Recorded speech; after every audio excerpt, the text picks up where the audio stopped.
बेटा आज हम डिस्कस करेंगे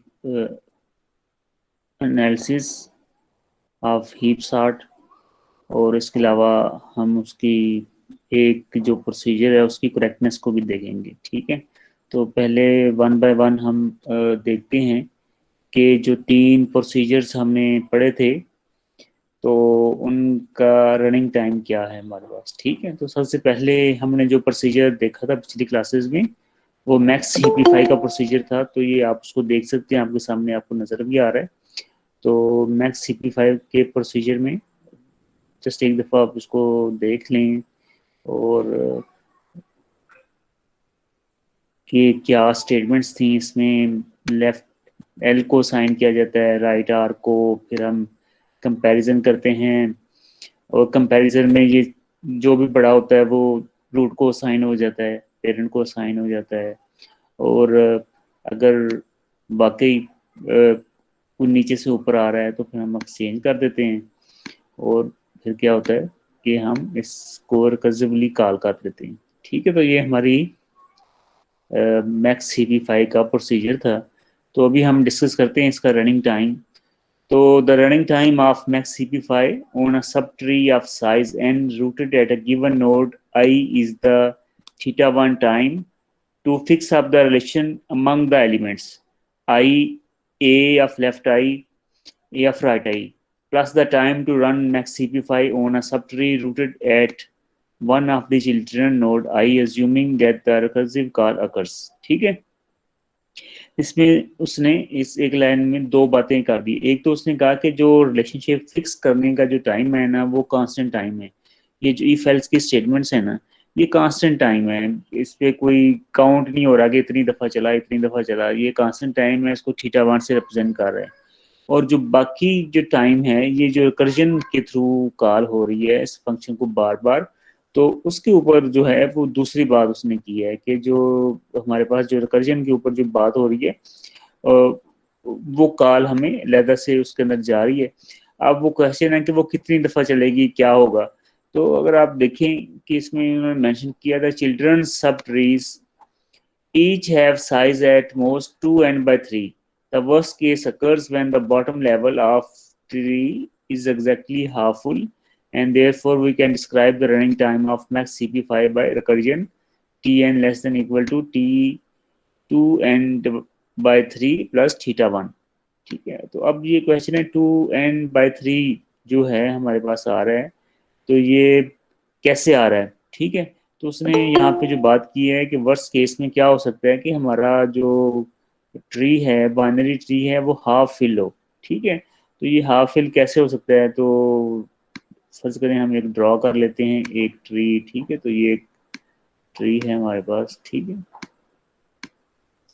तो अब फर्ज करें ये ट्री है। ठीक है, तो ये देखें अब ये एक ये ये एक ट्री है बाइनरी ट्री। तो यहाँ पे देखें कि ये हाफ आखिरी जो लेवल है ये वाला जो लेवल है ये हाफ फील्ड है। ठीक है, यहाँ पे दो चिल्ड्रन है, इसके भी यहाँ पे दो चिल्ड्रन होने चाहिए थे जो कि नहीं है। ठीक है, तो ये क्योंकि ये आखिरी लेवल है तो ये हाफ फील्ड है।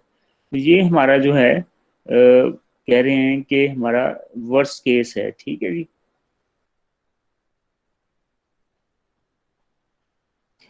और इसको हम कहते हैं कि ये जहाँ पे जो टाइम लगेगा वो 2n/3 लगेगा। ठीक है, तो ये कितना कितना पोर्शन होगा बेसिकली ये देखना चाहिए ना, कि जैसे हमने प्रीवियसली देखा था कि हमारी जो मर्ज चार्ट है उसमें टू पार्ट्स में हमारा डिवाइड हो जाता है।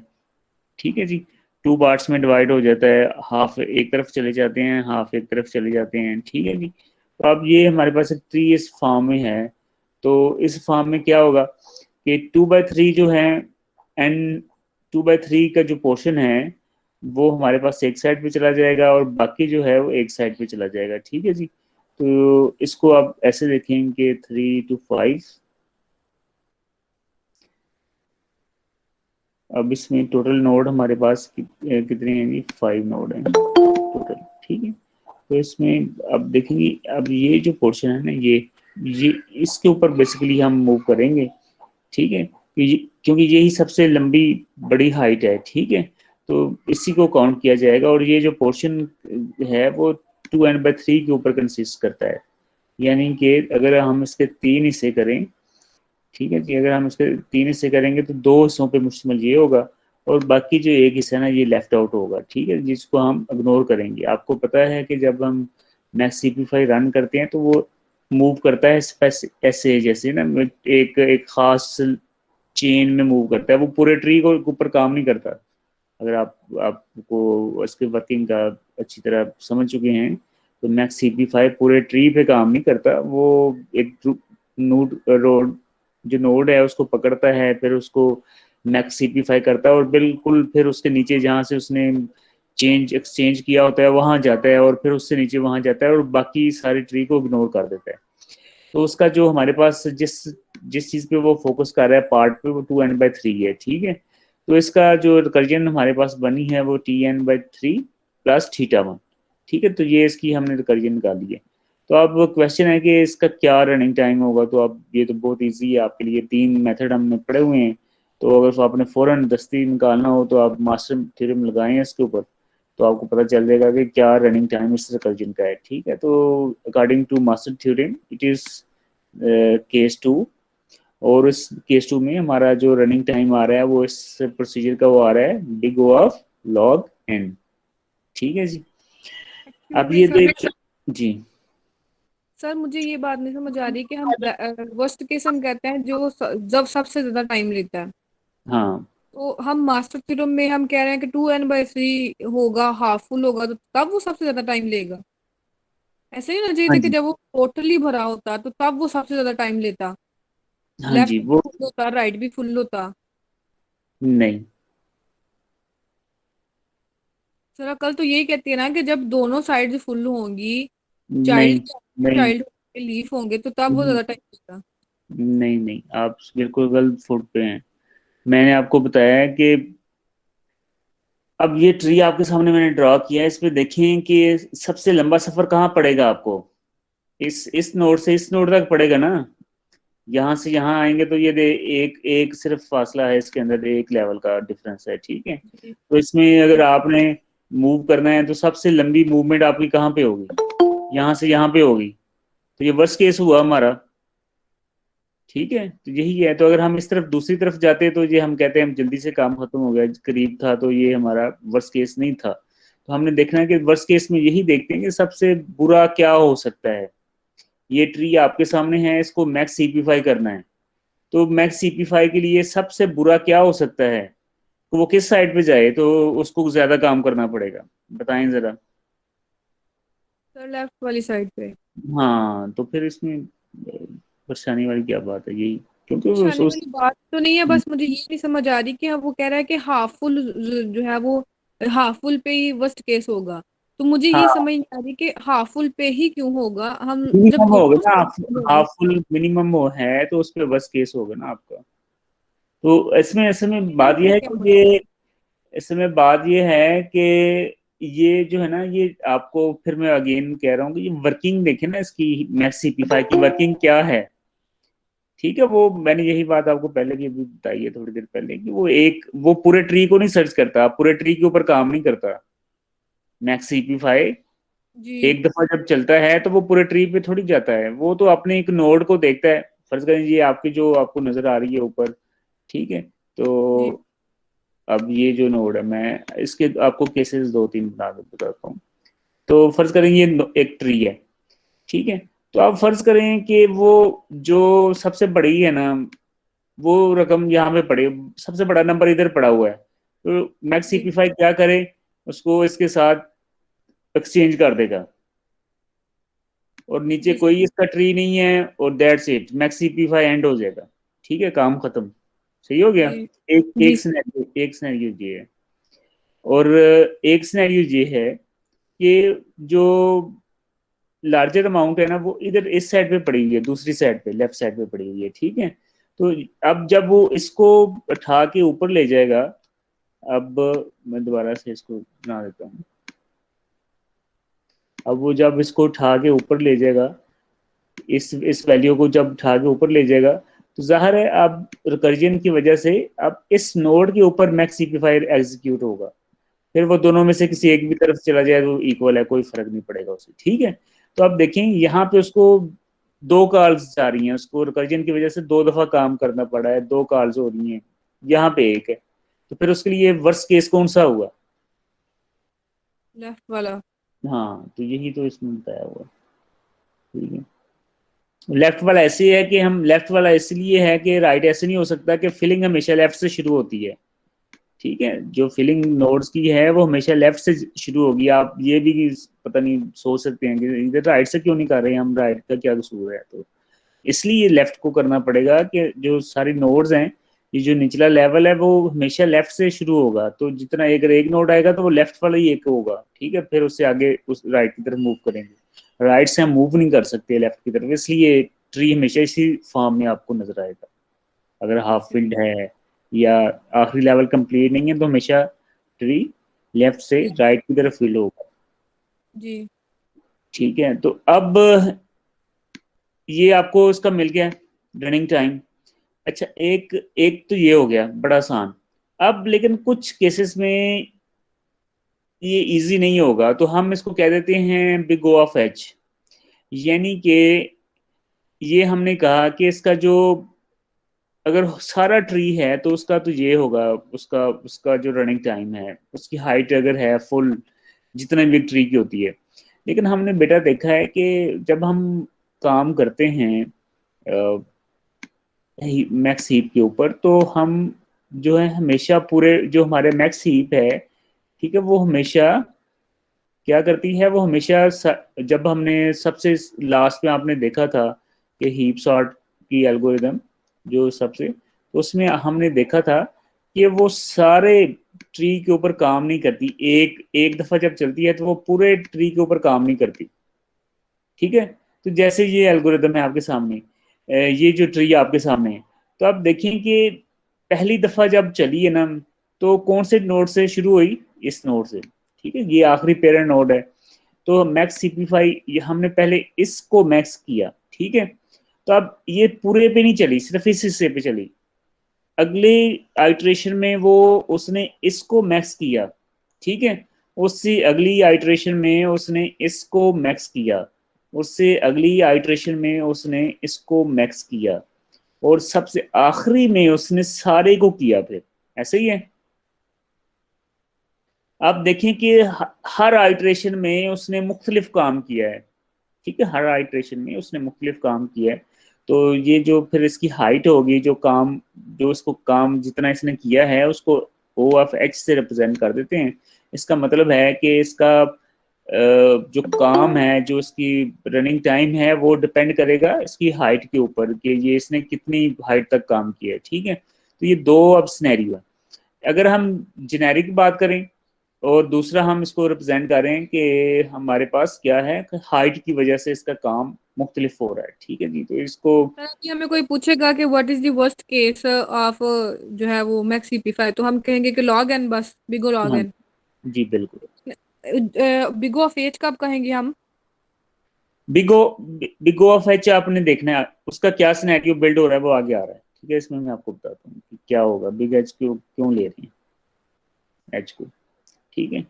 तो मेरे ख्याल से पहले हम एनालिसिस वाला पार्ट कर लेते हैं, उसके बाद ही हम आएंगे करेक्टनेस की तरफ, ठीक है। तो अब हम जो दूसरा प्रोसीजर है उसकी बात करते हैं बिल्ड मैक्सी। अभी हमने मैक्स सीपीफाई प्रोसीजर का रनिंग टाइम देखा है, उसका एनालिसिस किया है। अब दूसरा जो प्रोसीजर है बिल्ड मैक्स हीप, उसका हमने देखना है कि उस पर कितना टाइम लग रहा है। तो इसका एल्गो एक दफ़ा देख लें जल्दी से, फिर हम इसका एनालिसिस करते हैं।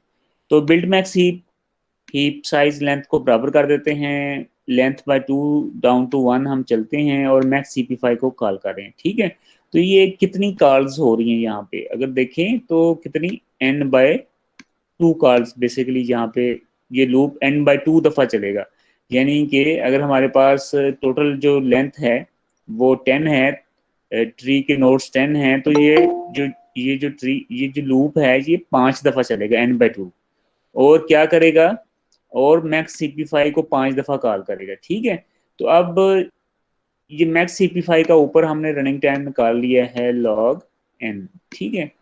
और क्या multiply by 5।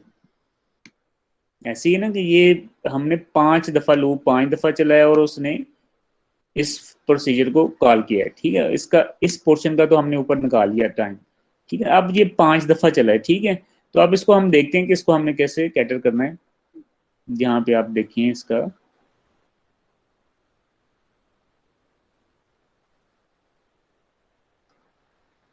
we can compute a simple upper bound on the running time of build max heap as follows. Each call to max cp5 cos o of log n time, ठीक है, वो हमने भी discuss किया। and build max heap makes big O of n such calls, thus the running time is n log n. This is upper bound,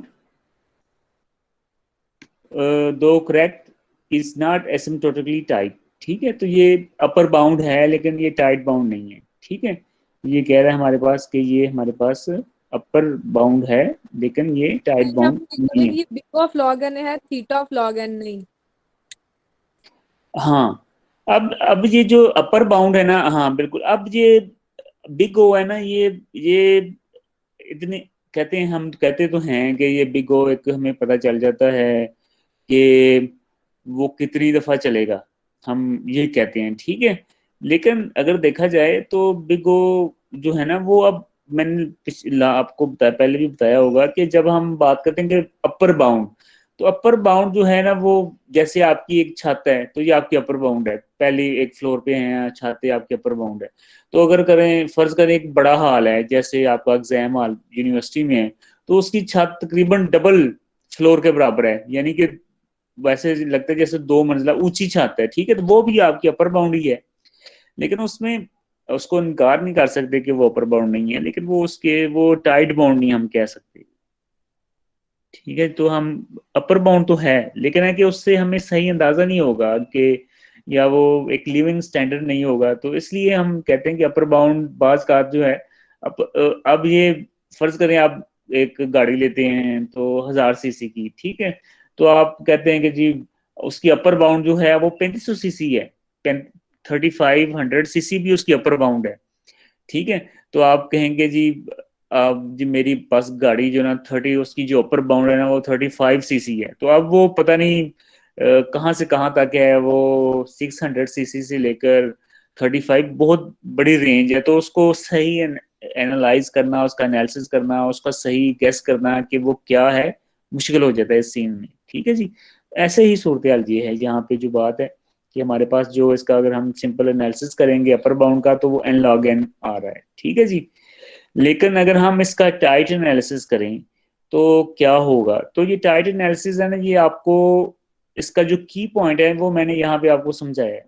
ये जो tree हमने build किया है कि इसमें हर दफा जब इसको कॉल हो रही है तो उसको मुख्तलिफ काम करना पड़ रहा है। अभी अपर बाउंड में हमने ये एज्यूम किया है कि उसने हर दफा एक ही काम किया है, हर पूरे ट्री के साथ एक दफा पूरा ट्री को उसने काम किया उसके ऊपर, ठीक है। इसका ये एज्यूम किया है। अब जब हम टाइटर बाउंड करेंगे तो हमें क्या करना है, हमें बजाय इसके कि हर आइट्रेशन पे उसको पूरे ट्री को हम काउंट करें, हम उसको उसकी हाइट के हिसाब से अब उसको कैच करेंगे, हम एग्जैक्टली टाइट करके उसको देखेंगे कि उसने इस लेवल पे कितना काम किया, फिर इस पे कितना किया, फिर इस पे कितना किया, फिर ओवरऑल उसने कितना काम किया, ठीक है। तो की पॉइंट ये है, अगर आपको ये पॉइंट समझ आ गया तो फिर टाइट एनालिसिस भी आपको समझ आ जाएगा बड़ा इजीली, ठीक है। तो अब इसमें देखें, कह रहे हैं कि हम पूरे ट्री में उस फॉर एग्जांपल 3 हाइट के ऊपर या 2 हाइट के ऊपर वो कितना काम कर रहे हैं, हम ये देखेंगे टाइट बाउंड को देखने के लिए। हाँ जी।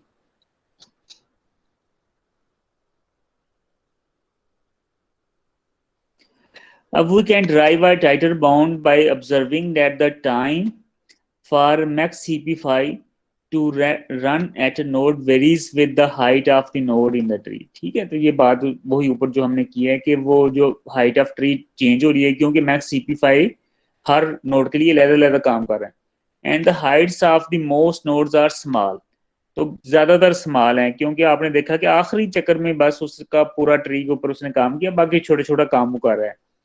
Our title analysis relies on the properties that an n-element heap has height log n, ठीक है। तो हमें पता है कि एक बाइनरी ट्री का हमारे पास क्या है, उसकी हाइट log n होती है। And by formula we also know that at the most n by 2 h+1 nodes of any height h। तो किसी भी हाइट h ट्री की जो बाइनरी ट्री है उसके जो नोड्स होंगे वो ये होंगे, हमारे पास उसका फार्मूला गिवन है n divided by 2 raise to the power h+1, ठीक है। तो ये दो चीजें हमें पहले से पता है। अब इनका इस्तेमाल हमने करना है, वो कैसे करना है? The time required by max heap when called on a node of height h is OH, ठीक है। तो अब हम उसको log n के बजाय OH कह रहे हैं, ठीक है। हम कह रहे हैं कि उस नोड के ऊपर जो उसने काम किया है ट्री ने, उसको हम OH से रिप्रेजेंट कर रहे हैं, ठीक है। OH से मुराद है कि उस हाइट के ऊपर कितना काम किया है, ठीक है। तो ये एक जेनेरिक सी टर्म सी हमने इसको बना लिया है कि OH काम किया है, ठीक है। तो अब H कितना काम किया है तो इसको हम देखते हैं। And so we can express the total cost of max heap as being bounded from above by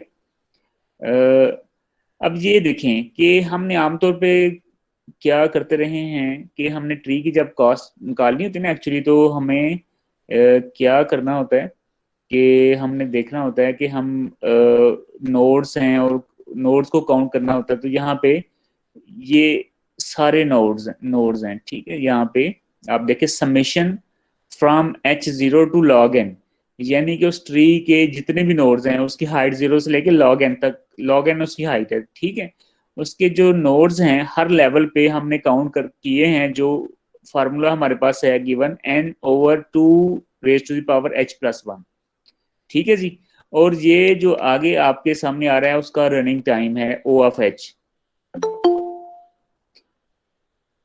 इसको एक दफ़ा दोबारा देख लें कि हम क्या करने लगे हैं। अब उसका टाइट एनालिसिस करने लगे हैं और हमने क्या बात की यहाँ पे, हमने कहा कि ये समेशन हो रही है हमारे पास तमाम नोड्स। अगर हमारे पास एक ट्री है, ठीक है, बाइनरी ट्री है, तो उसके हर लेवल के ऊपर डेफिनेटली हमारे पास हम उसके नोड्स को फाइंड कर सकते हैं।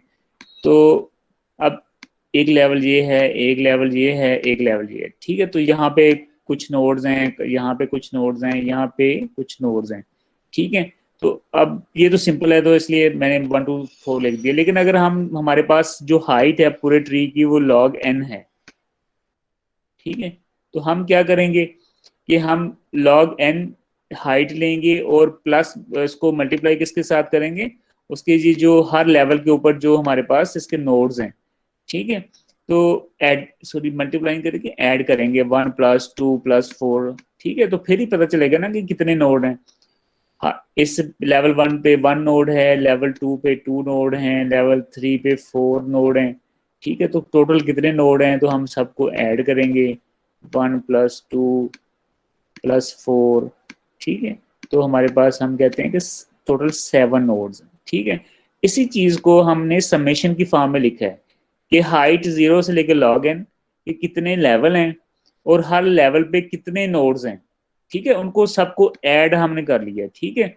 और ऐड किया और उसको मल्टीप्लाई किसके साथ किया है कि हर लेवल पे जो हमारे पास जो हम मैक्स सीपी5 को कॉल कर रहे हैं और उसको हम log n के बजाय अब बिग O ऑफ h के थ्रू हम उसको रिप्रेजेंट कर रहे हैं, ठीक है। अब उसमें दूसरी में आगे बस ऐसे मैथ थोड़ा सा इस्तेमाल हो रहा है कि अब हमने क्या किया कि होल का बी को डिक्लेयर कर दिया है और ये जो n है उसको हम समेशन से पहले ले आए हैं, ठीक है जी। तो हमारे पास जो 2h+1 है, 2h+1, तो इसको हम ऐसे भी लिख सकते हैं 2h × 2, ठीक है। ये 2h+1 हमारे पास है, उसको 2h × 2 भी लिख सकते हैं, ठीक है। तो अब यहाँ पे मल्टीप्लाई 2 होना चाहिए, तो इसको 2 को भी इधर बेशक ले आए सामने, तो कांस्टेंट है तो वो ना भी लिखें तो कोई फर्क नहीं, इग्नोर हो जाएगा इजीली, ठीक है। तो वो इग्नोर हो गया है बल्कि, ठीक है। बिग O लिया है ना, तो वो जो 2 इसका था वो हमने इग्नोर कर दिया बिग O की वजह से, ठीक है। तो ये अब हमारे पास ये big O of this thing आ गई है, ठीक है। अब ये जो आपके सामने जो समेशन है ना, ये जो ये सीक्वेंस है, ये जो समेशन है, इसका जो फार्मूला हमारे पास बन रहा है बेटा वो ये है, ठीक है। तो इसका फार्मूला जीरो से ये जियोमेट्रिक प्रोग्रेशन बन जाती है, जियोमेट्रिक समेशन जो हमारे पास सीक्वेंस है, ये सीरीज बन जाती है। तो उसका फार्मूला हमारे पास नीचे अपेंडिक्स में भी दिया हुआ है, तो आपको वैसे भी इजीली नेट से भी मिल जाएगा, और हमने इसको ऊपर डिस्कस भी किया हुआ है। तो ये फार्मूला जो है वो आपका आपके सामने है, 1/2 डिवाइडेड बाय 1 - 1/2 स्क्वायर, ठीक है। तो इस फार्मूले को जब हम सॉल्व करेंगे तो सिंपली हमारे पास 2 रह जाएगा, विच इज़ कांस्टेंट। तो यहाँ पे देखें कि ये सारी चीज़ है ना, ये एक कांस्टेंट है, ठीक है। तो फिर ये कांस्टेंट हमें पता है, हम बड़ा इजीली इग्नोर कर देते हैं नोटेशन के अंदर, एसिम्प्टोटिक नोटेशन के अंदर कांस्टेंट को हम इग्नोर कर देते हैं, ठीक है। तो अब देखें बाकी क्या बचा है। तो गिवन डेट अब सिर्फ बिग O ऑफ n बचा है बाकी, ठीक है जी। तो इस तरीके से हमने क्या किया, जब टाइटर एनालिसिस किया बिल्ड मैक्स हीप का, तो हमारे पास जो टाइम आ गया वो बिग O ऑफ n आ गया, ठीक है जी। उसका जो टाइटर एनालिसिस करने के बाद हमारे पास बिग O ऑफ n आ गया। तो प्रीवियसली हमने जब अज्यूम किया था कि जो सारा ट्री है वो एक ही तरह से काम कर रहा है, जो सारी वर्किंग इसकी एक ही तरह हो रही है, जैसे कि इस ट्री में मैंने आपको समझाया है, तो उसमें हमारे पास जो टाइम निकला था वो n log n निकला था, ठीक है। लेकिन जब हमने इसको टाइटर एनालिसिस किया इसका, तो फिर हमें पता चला ये है कि अब जो टाइम इसके ऊपर लगेगा वो और O ऑफ n लगेगा, ठीक है। ये हमारे पास लीनियर टाइम है। तो ये 2 प्रोसीजर हो गए बेटा हमारे पास। पहला प्रोसीजर था हमारे पास जिसमें हमने लॉग एन निकाला time, max G CP sir, max max CP का, और big max procedure sir CP. 3 है ना, जी एक जो है तीनों का कॉम्बिनेशन है। हाँ जी। अब उसको देखते हैं जरा उसमें क्या होता है, ठीक है। लेट्स सी कि उसमें हमारे पास क्या, तीसरे में ये तीसरा प्रोसीजर देख लें क्या होता है। इसमें आप लेंथ से 2 तक आते हैं, एक्सचेंज करते हैं, हीप का साइज कम करते हैं और मैक्स सीपी को कॉल करते हैं, ठीक है। तो अब इसका एनालिसिस जरा देखें कि कैसे होता है। The heap sort procedure takes time big O of n log n since sir the call to। एक मिनट एक बस बात बताइएगा। तो अब हमने जो पीछे वाला है वो हमने टाइटल जो है वो यानी टाइट कर दिया है, तो अब हमने उसके साथ जो है वो थीटा क्यों नहीं लगाया? थीटा, ये थीटा और बिग O जो हैं वो बाज का जो है इस बुक में आपने देखा होगा कि इंटरचेंजेबली एक दूसरे के साथ क्या है वो इस्तेमाल होते हैं, ठीक है। तो वो इंटरचेंजेबली एक दूसरे के साथ इस्तेमाल कर सकते हैं, उसमें कोई इशू नहीं है, बिग O और थीटा। और वजह ये है कि वो जब वो दोनों इंटरचेंजेबली की जो थ्योरी है ना पीछे की, वो क्यों हम करते हैं, वो इसलिए करते हैं कि वो ऐसी बस का ऐसी सिचुएशन होती है कि जिसमें बिग O और थीटा सेम होते हैं, ठीक है। तो इसलिए हम आपने बुक में देखा होगा कि वो बाज का सिर्फ थीटा ही लेके चल रहा होता है और बाज का सिर्फ ओ की बात कर रहा होता है, ठीक है। तो यहाँ पे भी वो बिग O थीटा इस्तेमाल कर ले या बिग O इस्तेमाल कर ले, कोई इशू नहीं है, ठीक है जी। इस सीन में वो सर इंटरचेंजेबली इस्तेमाल कर रहे हैं। तो हम लोग फिर अगर हमें हमसे पूछा जाए कि टाइडल जो है वो बिल्ड हिपिफाई का टाइट यानी कि ना एनालिसिस करो, तो हम हाँ फिर ये समझेंगे कि असल में हम बिगो एन की बात कर रहे हैं, हमने वो करना है। हाँ जी। ठीक है। जब आपसे टाइट एनालिसिस की बात करने को कहेंगे तो आपने फिर ये सारा काम करना है, ये जो, ठीक है। अगर आपको सिंपल उसका एनालिसिस करने की कहेंगे तो आपने सिंपल बताना है कि उसका जो टाइम बनता है वो हमारे पास n log n बनता है, वो बताएं कि n कहाँ से आया, log n कहाँ से आया, ठीक है। अगर टाइटल एनालिसिस का होगा तो फिर आपने ये थोड़ा सा वर्क करके बताना है। तो ये परेशान, अगर इसको अच्छे बच्चे हैं, अगर इसको समझ लेंगे तो अच्छी बात है। तो अगर ज़्यादा कम्प्लेक्स आपको लगता है तो आप ज़्यादा परेशान ना हो इस चीज़ के ऊपर, ठीक है। तो ये तो एडवांस थिंग है, इसको आप अगर समझ जाएं तो बड़ी अच्छी बात है। और मेरे ख्याल से आपको समझना चाहिए, क्योंकि आपको ये समझने के लिए इसकी वर्किंग का आपको पता होना चाहिए। जी अच्छा, अब हमारे पास है हीप सॉर्ट का टोटल। अब जो हीप सॉर्ट है उसका log n टाइम आ रहा है, और जो बिल्ड मैक्स हीप है उसका टाइम हमारे पास है बिग O ऑफ n, और टोटल कॉल्स हमारे पास जा रही हैं n-1, तो हमारे पास मैक्स सीपी का टाइम ये है।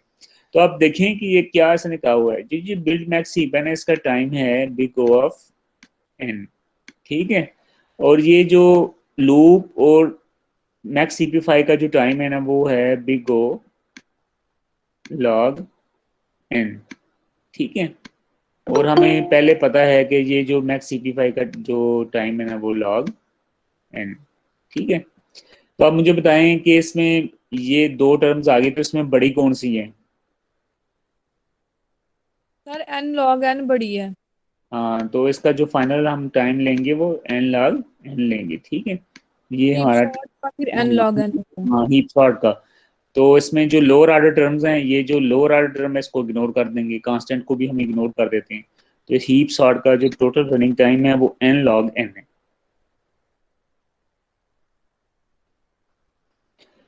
ठीक है बेटा। तो ये तीनों प्रोसीजर का रनिंग टाइम है। अब हम बिल्ड मैक्स हीप का जो प्रोसीजर है ना इसका इसका अब हम करेक्टनेस इसकी अब चेक करने लगे हैं। सबसे पहले जब करेक्टनेस करते हैं तो हम लूप इनवेरिएंट डिफाइन करते हैं कि क्या चीज़ है जो कि लूप में चेंज नहीं होगी, ठीक है। तो जो बिल्ड करेक्टनेस निकालनी है उसके लिए करेक्टनेस जब भी निकालेंगे सबसे पहला काम क्या करेंगे, लूप इनवेरिएंट बताएंगे। तो इसका लूप इनवेरिएंट क्या है, at the start of each iteration of the for loop of lines 2 3। ये जो 2 3 लाइंस है ना इसके ऊपर हर आइटरेशन पे लूप में each node i+1 i+2 up to n is the root of max heap, ठीक है। कि हमारे पास जो तमाम नोड्स हैं i+1 i+2 up to n हमारे पास क्या हैं, वो रूट ऑफ मैक्स हीप हैं, ठीक है। तो जैसे ये आपके पास एक हीप है तो आप इसको देखें,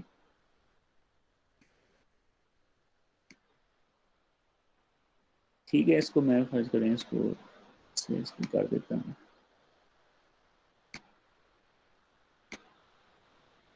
तो यहाँ पे देखें कि फर्ज करें ये आखिरी जो हमारे पास लेवल है ना जहाँ से वो बेसिकली स्टार्ट हो रहा है, कहाँ से n/2 से करेगा स्टार्ट, तो n/2 ये बनता है, ठीक है। तो यहाँ पे हमारे पास जो n/2 है वो i है बेसिकली, ठीक है। ये देखिए i को रिप्रेजेंट कर रहा है कि i is equal to n/2, ठीक है। तो ये इस नोट से शुरू हो रहा है। अब क्या कह रहा है, i+1 i+2 up to n, यानी कि i+1 ये होगा, ये नोड i+1 वाला नोड जो है वो कौन सा नोड होगा बेटा, ये नोड होगा i+1। जब पहली दफा बात होगी, तो जो i+1 वाला नोड ये होगा, ठीक है। उससे अगली वाला फिर i+2 वाला नोड ये वाला होगा, i+3 का नोड ये होगा, i+4 i+5 और i+6 जो कि n है ये नोड होगा, ठीक है। वो कह रहा है at the start of each iteration for loop of lines 2 3 each node i+1 up to n is the root of max heap, ठीक है। तो ये सारे ये जो ना रूट ऑफ मैक्स हीप हैं, तो ये अगेन इसमें आपको मैंने आपको पिछली क्लासेस में बताया था कि ये जो लीव नोड्स हैं ना इनके ऊपर हम काम नहीं करते, हम आखिरी पेरेंट से शुरू करके फिर ऊपर जाते हैं ना, यही हमारा बिल्ड मैक्स हीप का काम करने का तरीकाकार है। तो आप देखें कि ये जो लीव्स है ना सारे, तो ये हमने बाय डिफॉल्ट इनको अज्यूम किया हुआ है कि ये भी हमारे नोड्स हैं, जो हमारे पास हम कह सकते हैं रूट्स हैं। इसके ऊपर हमने काम इसलिए नहीं किया कि इनके कोई चिल्ड्रन नहीं है या खुद चिल्ड्रन है, इनके फर्दर कोई चिल्ड्रन नहीं है। इसके ऊपर हम मैक्स सिंप्लीफाई का प्रोसीजर अप्लाई करेंगे, कुछ भी नहीं होगा, कुछ चेंज नहीं होगा। तो करने का कोई फायदा नहीं, हम सीधा वहीं से स्टार्ट करें जहाँ पे हमें हमारे नोड के चिल्ड्रन है जो कि n/2 से यहाँ पे हैं। तो थोरेटिकली ये जो सारे लीव्स है ना ये इसके ऊपर हमने काम कर लिया है थोरेटिकली, ठीक है। प्रैक्टिकली हमने नहीं किया क्योंकि हमें पता है कि कोई फायदा नहीं होना उसका, ठीक है। तो यहाँ पे ये बात कह रहा है कि at the start of each iteration of the for loops of line 2 3 each node i+1 i+2 up to n is the root of a max heap, ठीक है। अब हमने शो क्या करना है, we need to show that this invariant is true prior to the first loop iteration. At each iteration of the loop maintains the invariant and that the invariant provides a useful property to show correctness when the loop terminates। तो हमने ये जो बात की है ना, तो हमने कहा है कि अभी तो आई यहाँ पे है पहली आइटरेशन में, फिर आई इस नोड पे आ जाएगा, फिर आई इस नोड पे आ जाएगा, फिर आई इस नोड पे आ जाएगा, फिर आई इस नोड पे आ जाएगा आखिर पे, ठीक है। तो हमने कहा कि ये जो पीछे वो अपना छोड़ता आ रहा है ना सारा सारा, ये सारे के ऊपर ये प्रॉपर्टी मेंटेन हो रही है कि वो सारे रूट बनते जा रहे हैं। वो आपने देखा कि ये तो जो लीव्स थे वो हमने कहा ये चूंकि बाय डिफॉल्ट इनके चिल्ड्रंस नहीं है, तो हमने इनको कंसिडर कर लिया कि ये रूट्स थे और हमने इसके ऊपर काम नहीं किया। फिर हमने इसको लिया, ये जो n/2 है, फिर हमने उसको डाउन जब वापस आ रहे हैं तो इस नोड को लिया, ठीक है। तो जो पीछे हम सारे छोड़ते आ रहे हैं तो उसके ऊपर ये प्रॉपर्टी होल्ड कर रही है कि वो सारे रूट्स हैं, उनको पहले इसको रूट बना के छोड़ दिया, फिर इसको रूट बना के छोड़ दिया, फिर इसको रूट बना के छोड़ दिया, फिर इसको रूट बना के छोड़ दिया, फिर इसको रूट बना के छोड़ दिया, ठीक है। तो यही बात इसमें कही है कि जब शुरू होगा तो क्या होगा कि सिर्फ लीव्स हैं वो हमारे रूट होंगे, ठीक है। फिर हर आइटरेशन के साथ हम एक एक मूव करते जाएंगे आगे। तो इनिशियलाइजेशन में क्या लिखेंगे, prior to the first iteration of the loop I is equal to n/2 each node n/2 + 1 n/2 + 2 up to n, जो कि मैंने आपको बताया कि ये सारे लीव्स हैं, is a leaf and is this the root of a trivial max heap. Trivial यानी कि एक सादा सा बाय डिफॉल्ट सा मैक्स हीप के ये एक नोड है, तो यही हमारा सब कुछ है मैक्स हीप में। क्योंकि मैक्स CP5 में हमने देखा कि इसका कोई चिल्ड्रन है ही नहीं, तो हम इसको किसके साथ कंपेयर करें और किसके साथ एक्सचेंज करें। तो यही एक ही नोड जो है हमारा लीफ जो नोड है वो ट्रिवियली मैक्स हीप है, ठीक है जी। तो वो तो मैक्स ट्रिवियल मैं हम कहता हूँ, किसको कह रहे हैं? अक्सर मैं कहता होता हूँ कि जो वाहद होता है वही अव्वल होता है, वही आखिर होता है, ठीक है। तो जब एक ही नोड है तो उसके साथ जो मर्जी करें उसको कोई फर्क नहीं पड़ना, वही है सब कुछ। जी बेटा, क्या क्वेश्चन है आपका? सर ट्रिवियल हम किसको कह रहे हैं? ट्रिवियल इस एक नोड को कह रहे हैं, एक एक लीफ को पकड़ें और उसको हम कहते हैं कि ये ट्रिवियली मैक्स हीप है, सादा से बाय डिफॉल्ट इंसेनली बड़ी आसानी से हम कह सकते हैं ये मैक्स हीप है। एक नोड है, एक नोड है, सिर्फ एक नोड है, तो क्या ये मैक्स हीप है? बताएं आप। जी सर वही मैक्स ईपी है। हाँ मैक्स हीप है ना, इसको इसके अंदर आप बेशक 2 लिख दें, 5 लिख दें, 10 लिख दें, 15 लिख दें, एक ही है भाई, उसका ही राज है वो। कोई कोई कोई चिल्ड्रन नहीं है उसके, किसी के साथ कंपैरिजन नहीं है उसका, ठीक है। तो उसको हम ट्रिवियली आसानी से कह सकते हैं कि वही मैक्सीप है, ठीक है। तो इस यही हमने बात की है अपने लीव्स जो ऊपर हमारे पास हैं, इसके मतलब यही बात की है कि वो सारे के सारे ट्रिवियली मैक्सीप हैं, ठीक है। इनिशियलाइजेशन की बात होगी। मेंटेनेंस में क्या है, to see that each iteration maintains the loop invariant, observe that the children of node I are numbered higher than I, ठीक है।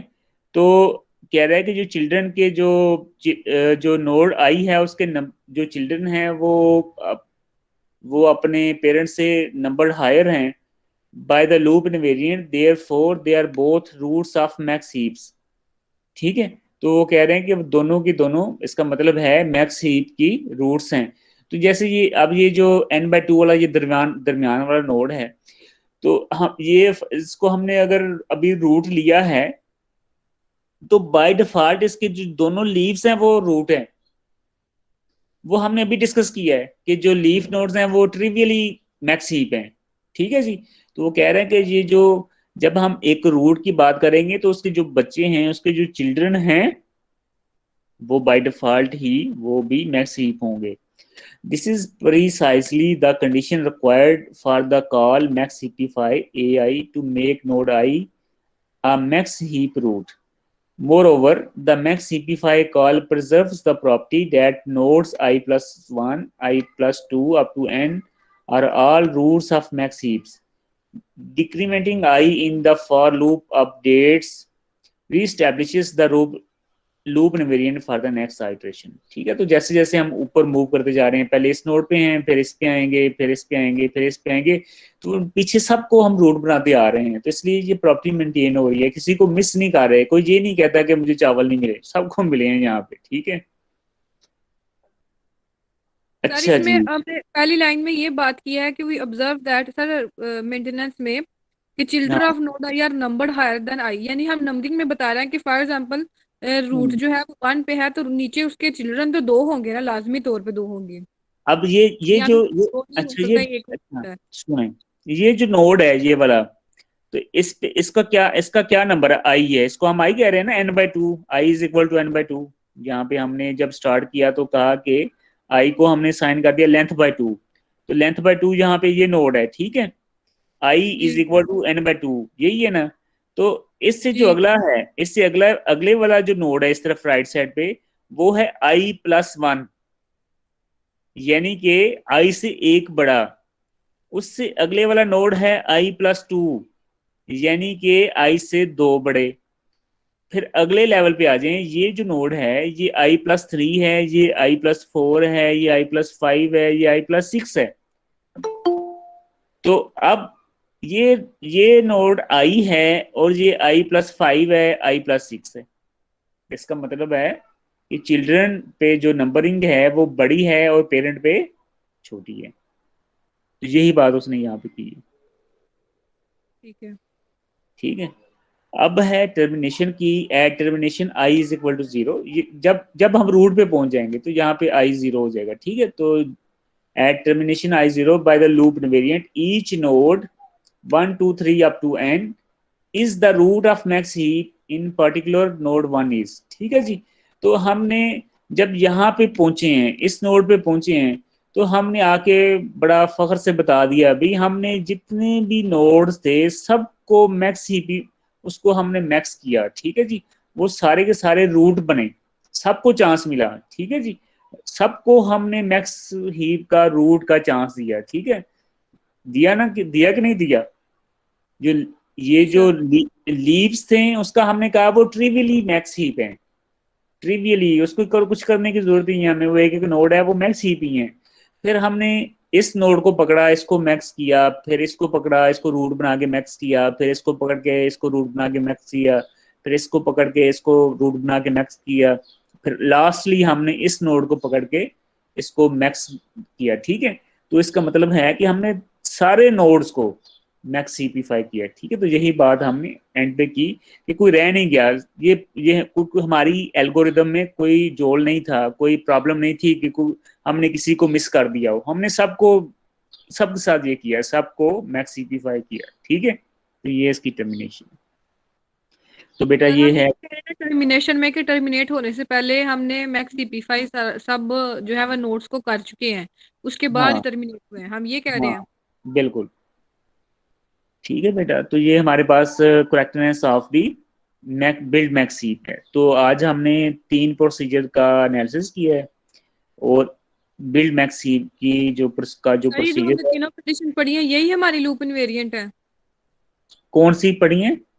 सर इनिशियलाइजेशन, मेंटेनेंस और लूप टर्मिनेशन। इनवेरिएंट बेटा, लूप इनवेरिएंट ये एक लाइन है, ये लाइन है। Loop invariant ये लाइन है, और ये लाइन तीनों जगह मेंटेन रही है। तो इस लाइन में क्या लिखा है, at the start of each iteration of the for loop of lines 2 3, ये जो लाइंस हैं 2 3, each node i+1 i+2 up to n is the root of max heap, ठीक है जी।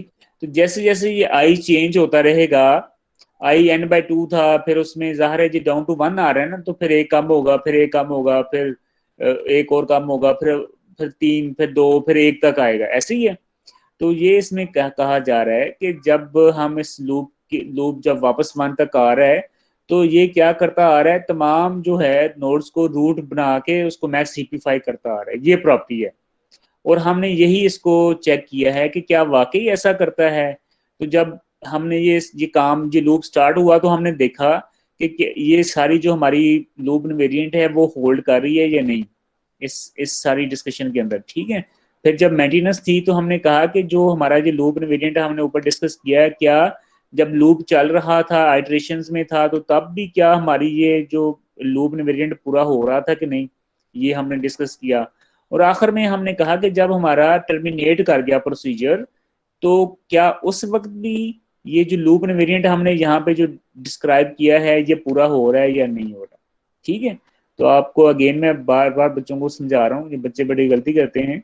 तो जब हम किसी करेक्टनेस फाइंड करनी होती है तो सबसे पहले एक दो लाइन, एक रूल्स, कुछ रूल्स या एक रूल होता है कि ये लूप इनवेरिएंट है, जैसे कि यहाँ पे ये गिवन है, ठीक है। तो उस लूप इनवेरिएंट को, यानी कि ऐसी कंडीशन जो लूप के दरमियान में आगे पीछे चेंज नहीं होगी, invariant, as name suggest, invariant जो चेंज नहीं होगी, ठीक है। तो उसको फिर हमने 3 डिफरेंट फेजेस में बताना है कि वो चेंज नहीं हुई। उसको इनिशियलाइजेशन में बताना है कि वो होल्ड कर रही है, उसको मेंटेनेंस में बताना है कि वो होल्ड कर रही है, और उसको टर्मिनेशन में हमने बताना है कि वो होल्ड कर रही है, ठीक है। तो ये बेटा आज का लेक्चर था, इसमें हमने बेसिकली आज डिस्कस किए हैं 3 प्रोसीजर्स का एनालिसिस हमने किया है, और उसके बाद हमने नेक्स्ट बिल्ड नेक्स्ट हीप का हमने क्या किया जी, उसकी करेक्टनेस को फाइंड किया।